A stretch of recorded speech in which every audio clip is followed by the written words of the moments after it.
was out on an ordinary walk, surrounded by a winter weaker than the usual winter. Everything felt different, as if nothing could be the same now that you've left, not even winter.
To begin the process of creating the seed-starting mix, perfect to nurture the roots of small, fragile plants, I start off with some plain old potting mix and some boiling water. Next, I strain out all the big chunks of wood and clumps, using a strainer so that the roots of each plant do not run into blockages when growing. This way, I'll make sure not to stunt their growth, similarly to how you stopped me from growing into someone who finally saw all the bad in you.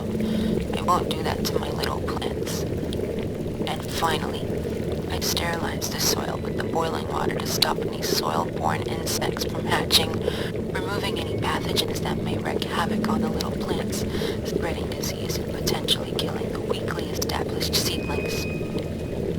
It's important to not add too much water at this stage, otherwise you'll end up creating mud soup, although I know someone in particular who I'd have no problem serving mud soup.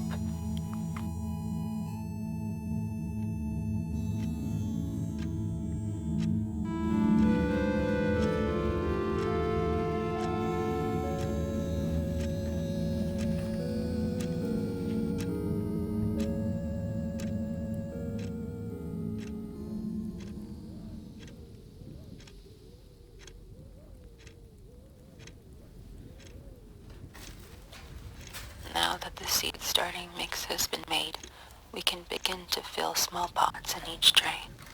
Ever since I've been learning to do things on my own again, I'm realizing how little help you were when I had you. All I need is those little plants to take care for, and that empty part of my heart is filled again, no longer needing you. I'll grow with each little seedling. I'll make sure each seed sees success. I won't abandon them like you abandoned me.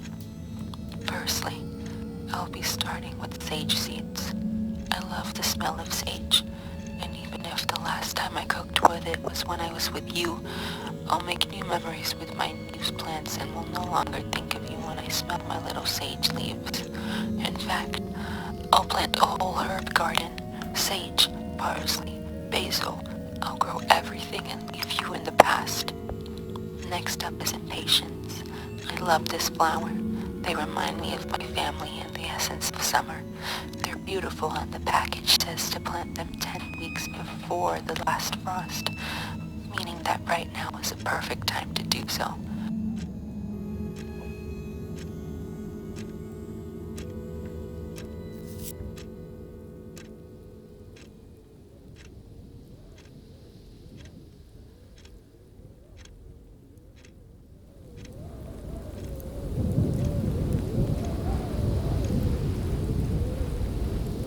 I'm doing all of this to fulfill the tree's wishes, to understand what it means to care for something that entirely depends on you for its survival, to successfully grow seedlings and one day watch them flourish outside as summer takes control of their fate.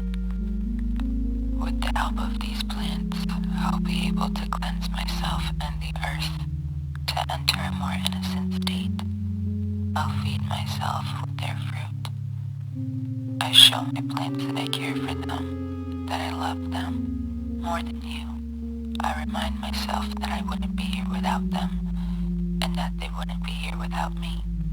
I spend time with them, just them, while making sure not to overlove them, never giving them too much water.